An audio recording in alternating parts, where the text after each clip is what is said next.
Lights. Curtain. Phantom.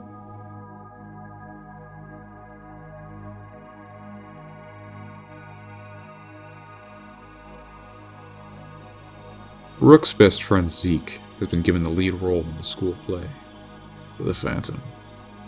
Zeke's totally into it. He loves dressing up in the grotesque Phantom costume and scaring the other members of the cast.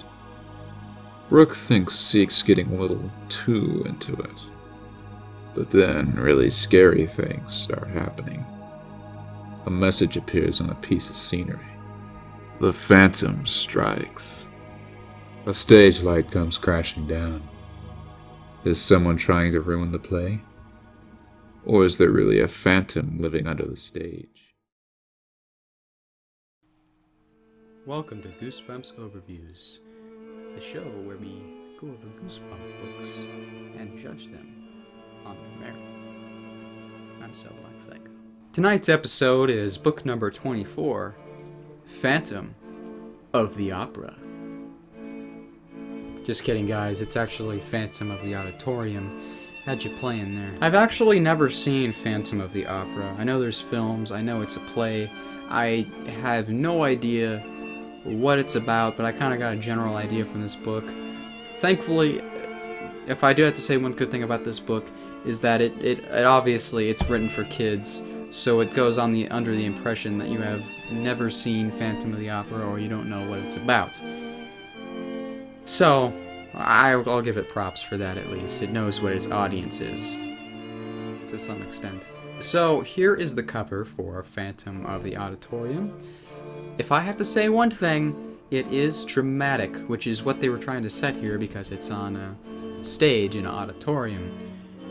However, if I have one criticism, is that it's, besides the dramatic flair that it has, it's not really spooky.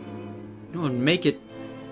I've never actually added anything that, in my personal opinion, would make the cover better in any of these reviews. But for this one, I think what would make it really interesting is that if behind the mask was an actual skull, that would have been kind of cool. You know, skull growing on the hair. Maybe not make it definitive, but just if you look, it's there.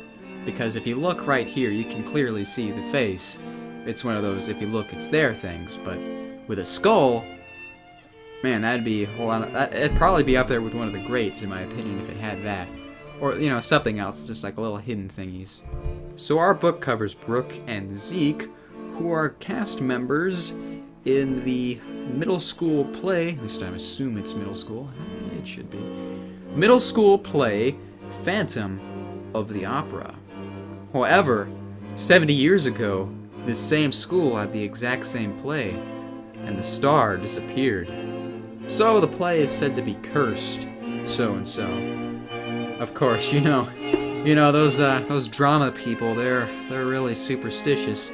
There's this one understudy, the understudy to Brooke. She is completely superstitious, constantly warning the teacher about all the crazy shit that could go down. Of course, teacher is a believer. Who would, right?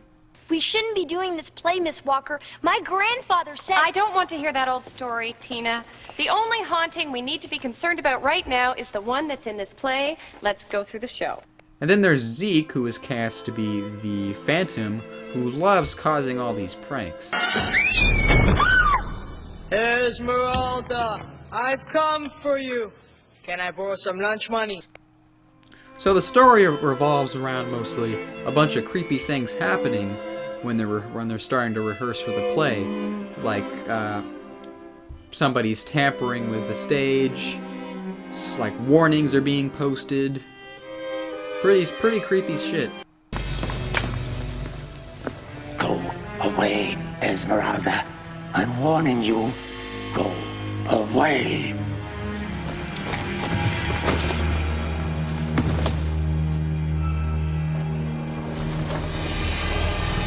Last warning, stay away, Esmeralda, or else.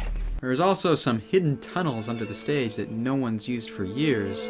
And of course, Brooke and Zeke go under there, to satisfy their appetites for exploration. Of course, it's really confusing why the school would A, have that and B, wouldn't have maintenance go down there at least, I don't know, once every few months. That would make sense. However, this book kind of reverses your expectations. It kind of feels like a Scooby-Doo story at first, with a, ooh, is it really a ghost or is it one of my friends? But then, yeah, it's never really convincing that there's a curse going on, and it's kind of obvious what can happen here. But the actual climax, I don't even know. Is that I read this when I was a kid. I didn't see it coming, but now, kind of. There is a little bit of setup for this, I guess. I won't spoil it, so you guys can read it for yourself. It is actually somewhat interesting, but honestly, it takes the book down for me a little bit. And then there is the ending, which brings back the idea of a curse, but ultimately rushes it to the point where I want more answers, and is honestly what makes it even more of a disappointing entry in the series. Overall, this book has some good moments, but taken down for the lack of information and the lack of interesting haunts. So I'm going to have to give this book a 5 out of 10. It's an average book. I can get some enjoyment out of it, and I'm sure you will too if you take a read. Tina! Mrs. Walker? Not now, Corey. Miss Walker! Miss Walker! Corey!